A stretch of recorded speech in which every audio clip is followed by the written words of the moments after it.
فرودات ہوتے ہیں، لیکن حضرت ترجمہ پڑھا رہے تھے۔ ان کا اپنا ایک انداز تھا۔ ہندوستان میں 2 مہینے ترجمہ مکمل کیا۔ آج منگل ہے، کل بدھ ہے۔ بدھ کو ترجمہ پورا ہونے والا تھا کہ ایک پٹھان آ گیا۔ آج منگل کو پٹھان آ گیا۔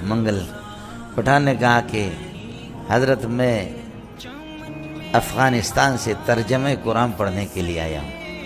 ابوالکلام آزاد نے فرمایا استاپدا غدا غدا پنگ پاگلا ودا ہمکا ودا پلیتا تسو کم زانا راغلے دے۔ کیسے آگئے؟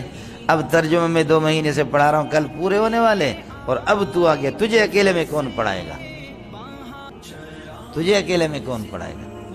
اس نے کہا ناراض ہو جا، تو ابوالکلام آزاد ہے، لیکن میری داستان بھی ذرا سن لے۔ میں غریب آدمی ہوں، حالات بھی اس قسم کے تھے۔ سنا تھا کہ ایک ایسا بزرگ ہے قابل، اس کا